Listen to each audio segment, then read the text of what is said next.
Opinions and stories around the game we love, told by your favorite storytellers. Stay up to date with all things cricket.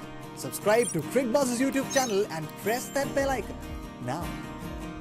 उन दोनों की बल्लेबाजी की आप जितनी भी वाह करें कम है पार्थिव, क्योंकि आज दोनों ने जो करा है, रसी वैंडरडूसन 75 पे नाबाद रहे, 29 पे थे ऑफ 30 बॉल्स, यानी कि 16 गेंदों में इन्होंने 46 रन मारे वहां पर। जो गियर बदला है तो क्या बदला उन्होंने। और डेविड मिलर तो रही 22 गेंदों पे उन्होंने अपना अर्धशतक पूरा किया था, 64 पे नाबाद रहे हैं एंड में। और आप बड़े खुश होंगे आशीष ये इनिंग्स देखे, स्पेशली क्योंकि आप लोग के लिए भी, गुजरात के लिए भी जो पारियां खेली थोड़ी इससे लेट आते थे, थोड़े इतना नहीं बचा रहता था। 130 रन बाकी थे जब ये आए बल्लेबाजी करने। नहीं, इतना नहीं बचा रहता था। एक ही बारी मेरे को याद है चेन्नई सुपर किंग के खिलाफ पुणे में, जहाँ पे डेवी ने 90 प्लस रन बनाए थे।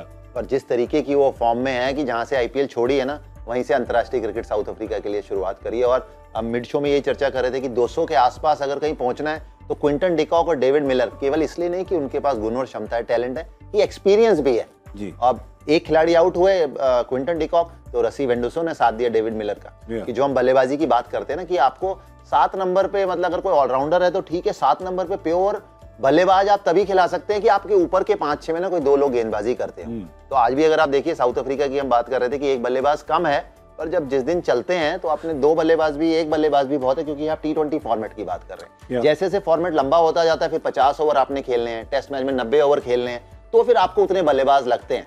तो वो आपके सामने प्राइम एग्जाम्पल है उसी चीज का कि आप पूरे प्योर बॉलर खिलाइए।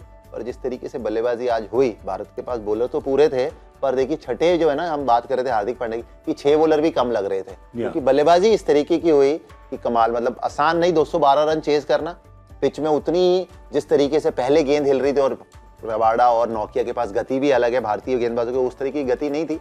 पर सेकंड इनिंग में विकेट तो थोड़ा दिखा सेटल होते हुए भी, पर ये जो 2 बल्लेबाजी भी हुई ना, इन्होंने भी गेंदबाजों को सेटल नहीं होने दिया, अनसेटल ही रखा, बिल्कुल नहीं सेटल होने दिया। और देखिए 200 के ऊपर की साझेदारी, आप 64 गेंद खेले, 131 रन बनाया और अपनी टीम को ले जाए जीत पे।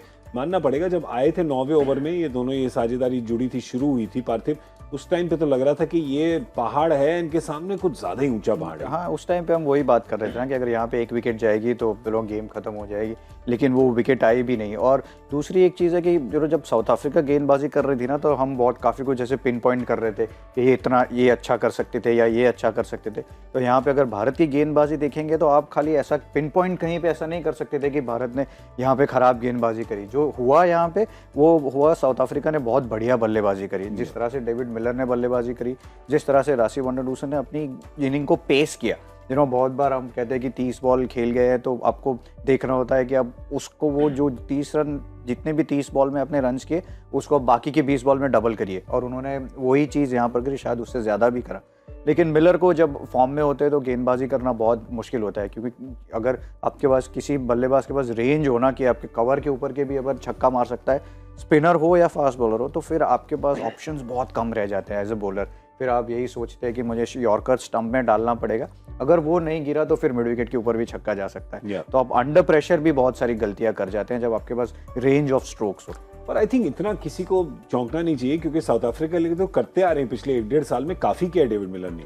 नहीं देखिए, अब जो चर्चा यहाँ पे आईपीएल में भी जो चलती रहती थी कि उन्होंने बीच में 3-4 साल प्रदर्शन नहीं किया। और आपने बिल्कुल सही कहा कि पिछले 1-1.5 साल से वो साउथ अफ्रीका के लिए बहुत अच्छा कर रहे हैं। और अगर आप अंतर्राष्ट्रीय क्रिकेट में अच्छा कर रहे हैं तो आपका कॉन्फिडेंस ऊपर है, और वही कॉन्फिडेंस उन्होंने आईपीएल में दिखाया और उसके बाद यहाँ पर दिखाया। और एक्सपीरियंस तो है ही कि 31-32 साल के, ऐसा नहीं कि अभी भी खेलना शुरू किया है। तो जिस तरीके का एक्सपीरियंस उनके पास है और जो अब एबिलिटी है, तो अब आपको रिजल्ट्स भी देखने को मिल रहे हैं लगातार। और ये कोई ओवरनाइट नहीं हुआ है कि आप बात कर रहे हैं 18 महीने की, ऐसा नहीं कि आईपीएल से जस्ट पहले कि 1 सीरीज या 2 सीरीज में मिलर ने अच्छा किया। जो बहुत सारे प्लेयर्स होते भी हैं, कुछ कैरिबियन खिलाड़ी हैं जो 1 या 2 श्रृंखला में अच्छा किया और वो ऑक्शन में भारी राशि में गए, काफी उनको पैसे दिए गए, पर आईपीएल ऐसे ही चलती है। पर ये खिलाड़ी ऐसे नहीं है जी, उनके 2-3 साल अच्छे उतने नहीं गए जितने आप अपेक्षा रखते हैं। जब आए थे 2014-15 में जो पंजाब के लिए किया था, वो उतना अप एंड डाउन देखने को मिला, उतनी कंसिस्टेंसी नहीं देखने को मिली। पर पिछले 1.5 साल से जिस तरीके की कंसिस्टेंसी दिखाई है, मैं बिल्कुल भी सरप्राइज नहीं।